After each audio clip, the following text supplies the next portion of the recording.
Dalam sikit daripada sudut bahasa ni, puji-pujian ni terbahagi kepada dua.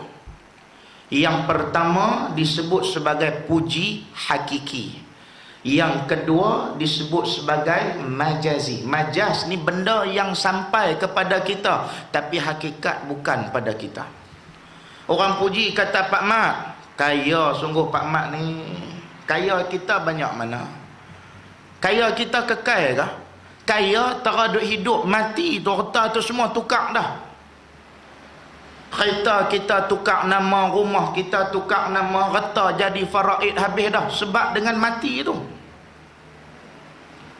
Kita kaya ni, ada orang dia biasa tanya dengan saya, hak jenis geng yang petikai salat 5 waktu ni, tuan-tuan jangan duk buat pasal. Hari ni geng petikai salat 5 waktu pun ada. Geng long ustaz-ustaz ni jenuh nak menjawab soalan. Dia tanya pula dekat kita, dia kata, ustaz saya nak tanya, ustaz kaya ke tak? Saya kata saya ni tak berapa nak kaya. Hei, kaya dia pula cerekah saya pula. Dia kata kaya lah tu, sihat tubuh badan, rumah ada, kereta ada, anak ada, isteri ada, tu kaya lah tu. Tuan-tuan nak kata lagu mana ni? Habis pada tu saya kata, tak apalah kalau kata saya kaya tak apalah. Lepas pada tu dia kata, tu kaya lah tu. Tuhan pun rani, Tuhan pun kaya juga. Dah kita dengan Tuhan duk lagu tu dah. Nak semayang buat apa lagi? Nak salat buat apa lagi? Pasal nak salat, nak sembah ni kepada yang lebih kaya daripada kita. Lah apa hak Tuhan ada, kita pun ada. Dia main gelong lagu tu. Ni yang kata ni, kaya ni kalau kata orang tanya juga dengan kita, pecah juga kepada dua. Tuan-tuan hak mana yang tak ni, tuan-tuan ingat sudahlah. Al-Imam Syafi'i insya-Allah. Tuan-tuan apa nama orang panggil? Kita kena ingat, kaya ni terbahagi kepada dua. Yang pertama ghinal mutlaq, yang kedua ghinal muqayyad. Apa makna ghinal mutlaq? Ghinal mutlaq ni dia memang kaya tu kaya daripada sesuatu. Tetapi yang kata ghinal muqayyad, makna dia apa dia? Kaya dengan sesuatu. Ada beza tak? Beza. Saya kaya dengan sebab ada sawah padi 8 relung. Saya kaya dengan sebab ada rumah sewa 80 pintu. Tu saya menyebabkan saya menjadi kaya. Tapi kalau Allah Ta'ala ambil semua benda tu balik, Allah Ta'ala pulun ke semua tu balik, Masya Allah, saya dah jadi miskin dah pada waktu tu. Kaya lagi tak? Tak kaya dah. Kaya saya sabit dengan benda tu lah. Kalau Allah ambil semua benda tu, miskin lah.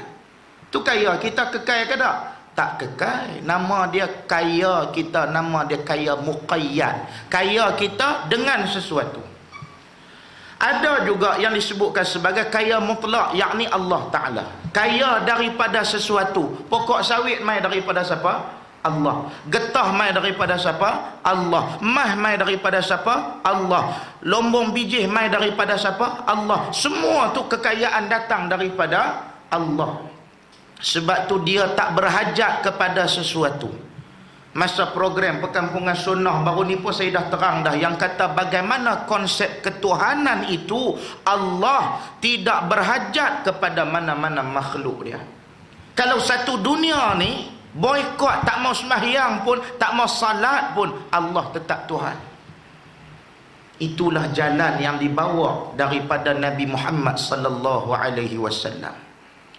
Sebab tu pada hari ni macam mana kita tengok balik lah kan, yang kita duk kata kaya ni, kaya kita lagu mana? Bukan dia kaya teramana sangat pun. Sebab tu kita tak layak terima pujian. Kalau orang puji kita, kita kena cepat-cepat kata apa? Hadza min fadli rabbi. Benda ni Tuhan aku yang bagi kat aku. Kalau dia nak ambil balik, dia boleh ambil pada bila-bila masa. Supaya tak ada sifat ujub, tak ada sifat takabur pada diri ni, tak ada nilai sum'ah. Tak mau. Orang kata kita kaya, kadang-kadang ada orang dia jenis rajin cakap besar. Sebab tu Tuhan ni dia bagi jadi jagung. Jagung bagus tak tuan-tuan? Bagus jagung ni.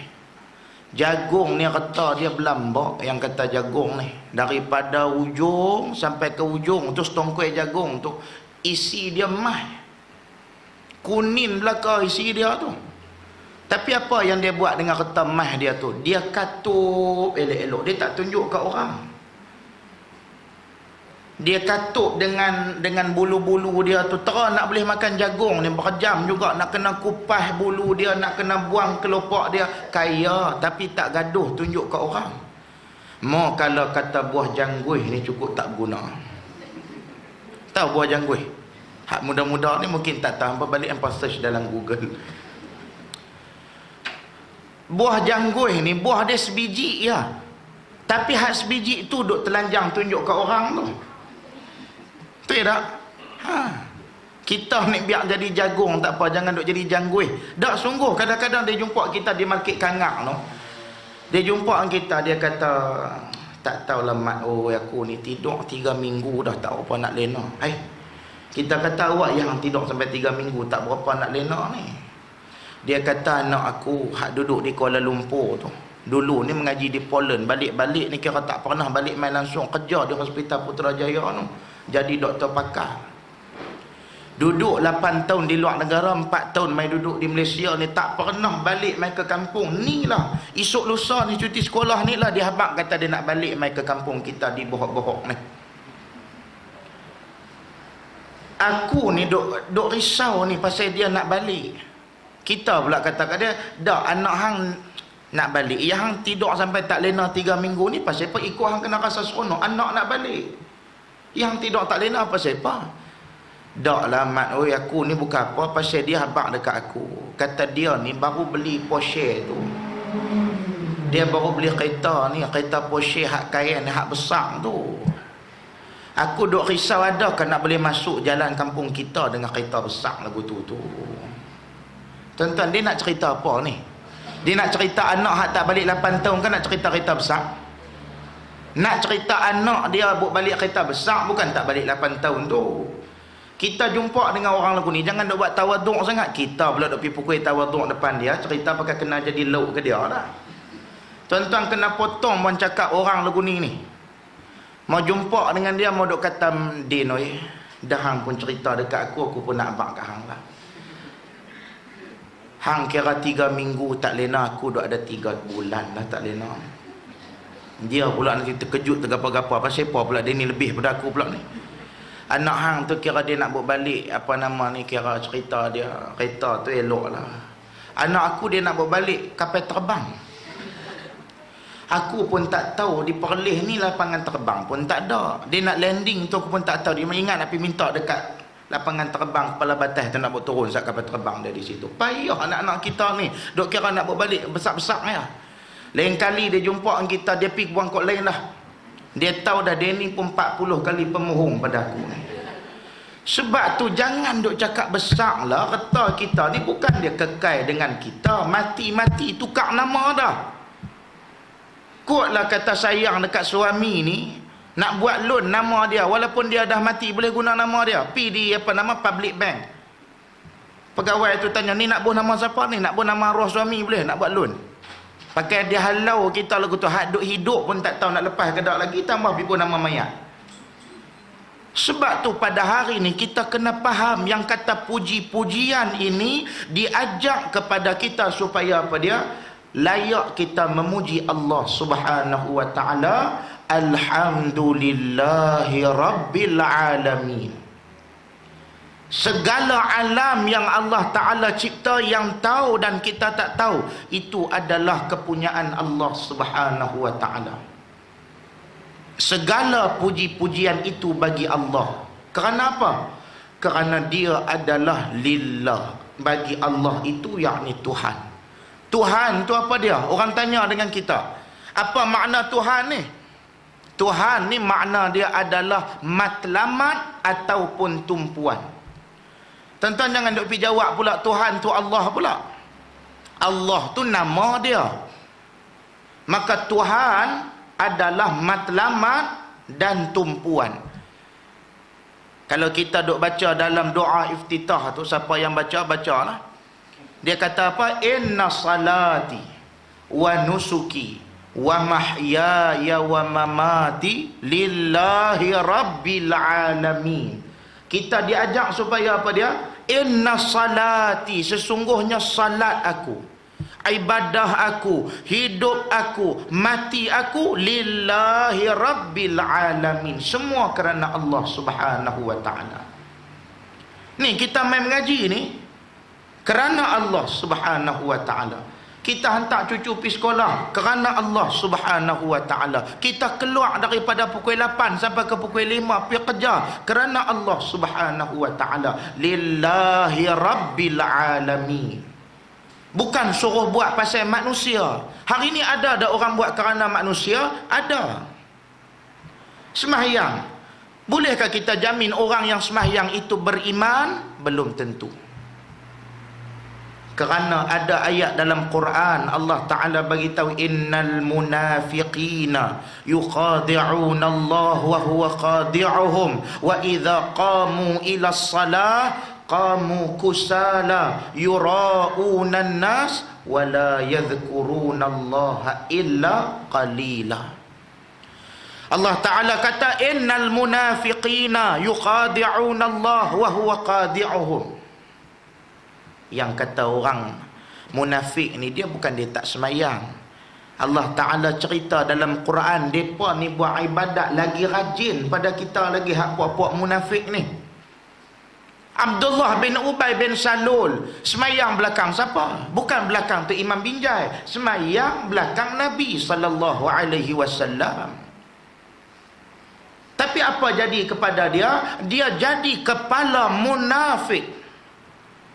Sebab tu pada hari ni kalau kata orang tu dia ada kaitan dengan Nabi SAW pun dia belum tentu lagi dijamin syurga Allah Subhanahu wa taala.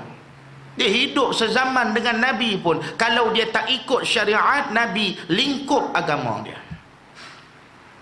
Macam hari ni lah semua mendakwa kata apa nama ni keturunan Nabi pun banyak sungguh lah ni.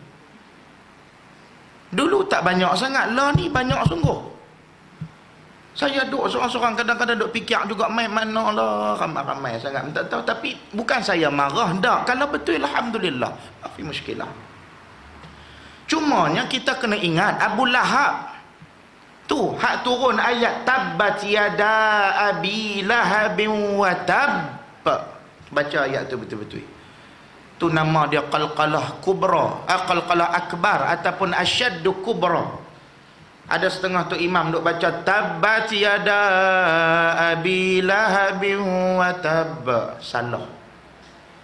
Sebab yang tu bukan qalqalah kubra, dia qalqalah akbar ataupun asyaddu kubra. Dia kena lambatkan sikit sebab dia ada sabdu di atas ba tu. Qul apa nama kalau kata ayat biasa qalqalah akbar tak ada masalah. Qul huwallahu ahad. Qul a'udzu birabbil falaq. Tak ada masalah sebab dia tak ada sabdu di atas tu. Tapi dalam ayat ni Allah Ta'ala kata tabbat yada abi lahabin wa tab. Bagi lewat sikit. Quran kita kena baca betul-betul sebab Quran dia ada keaslian dia. Sebab Nabi pun talaqi musyafahah dengan Jibril. Sebab tu kita Quran jangan buat main-main. Quran mesti kita kena belajar betul-betul. Maka sebab tu turun ayat tu, apabila turun ayat yang Allah Ta'ala kata kepada Nabi wa anzir ashiratakal aqrabin. Allah Ta'ala suruh Nabi bangun bagi peringatan kepada kaum kerabat dia dulu. Antaranya Abu Lahab yang duduk dalam tu. Terus dia kata kepada Nabi dalam hadis riwayat daripada Al-Imam Al-Bukhari. Dia kata tabban laka ya Muhammad. Allahu Akbar. Dia terus buat keluar kalam tu. Masya Allah. Dia kata celaka hang wahai Muhammad. Hang himpun kami sabit lah abang kata hang tu jadi Nabi, hang tu jadi Rasul. Tu yang bila orang tanya kepada kita pasal apa Nabi? Jawapan dia Nabi itu daripada nabak. Nabak ni maksud dia apa dia? Khabar, cerita. Dengan Nabi lah kita tahu cerita yang telah berlaku. Dengan Nabi lah kita tahu benda yang akan berlaku. Dengan Nabi lah kita tahu perkara yang sedang berlaku. Kerana Nabi terima wahyu, kita tak. Nabi terima wahyu, kita tidak sama sekali.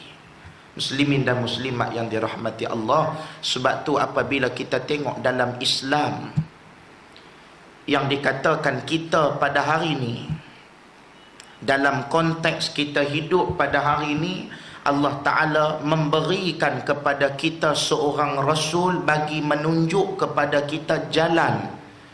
Sebab tu kalau kata kita bangga, kata aku ni keturunan Rasulullah, tapi kita tak ikut syariat, maka kita tak ada apa-apa faedah menjadi keturunan Nabi pun. Abu Lahab yang memusuhi Nabi, ada ponakan Nabi yang dia tak memusuhi Nabi, bahkan dia membela Nabi, cuma dia tak mau nak beriman. Dia tak boleh nak terima nilai iman kepada Allah Subhanahu wa taala, antaranya Abu Talib. Itu juga keturunan Nabi. Sebab tu kita pada hari ini jangan bangga dengan keturunan. Agama bukan agama yang melihat kepada keturunan. Sebab tu syariat yang diberikan kita perlu jelas. Baik, kita masuk terus kepada syariat 11.10 dah. Tuan-tuan selalu habis kuliah pukul berapa? Sejam lah. Kalau lebih sikit boleh lakut no? Pasal saya dah lamai jauh. Cakap takat sejam, suruh Ustaz Ridha cakap tak apa. Kan? Baik. Kita sebut tentang persoalan syariat. Dalam syariat Islam yang dibawa daripada Nabi sallallahu alaihi wasallam ni, kalau kata kita mengaji dalam ilmu akidah, dia ada 5 hukum yang disebutkan sebagai 5 hukum syarak taklifi.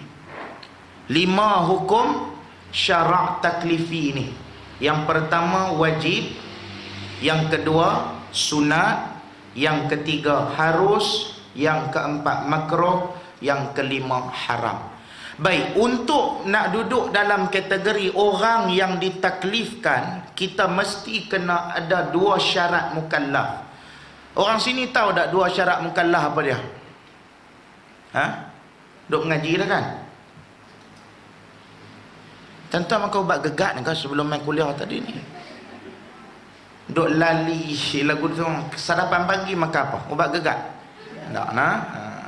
Baik, dengar elok-elok. Kalau kata saya mati pun tentu ingatlah 2 syarat taklif ni. Saya ni mengajak, saya rajin tanya sebab saya takut orang lena. Saya tak suka saya corang perom, cukup jam saya belah balik. Waalaikumsalam warahmatullahi, belah balik bang. Tak, sebab dia ni tidur dalam kuliah adalah perkara biasa. Kan? Tidur dalam kuliah ni bukan takat orang tua, orang muda pun lena. Saya kalau kata hari yang saya tak khutbah, saya biasa juga duduk dalam satu khutbah seorang ustaz tu, Allah punya mengantuk lah. Mengantuk ni tak kira-kira dah. Hak jenis duk pakai teks tu lagilah. Perlih lagu mana pakai teks lah. Teks masalah. Tuan-tuan pergi Masjid Alwi lah semayang, cari tang mana hak mufti ada, tuan-tuan pergi tang situ lah. Kan? Pasal parlim tak besar mana pun, duk ujung ni kelui ujung tu dengar. Kan? Bila sebut kata lagu tu, tuan-tuan nak kalut pergi kerja pun tak dah. Maka tuan-tuan pergilah cari mana-mana masjid yang tak baca teks. Rasanya mufti dia tak pakai teks. Tuan-tuan kena ingat lah, saya bukan kata saya tak setuju teks khutbah ni bagus. Teks khutbah ni dia sebagai apa? Tak mau bagi tok imam tu merepek. Tambah lah ni pula hadis pula macam-macam sangat.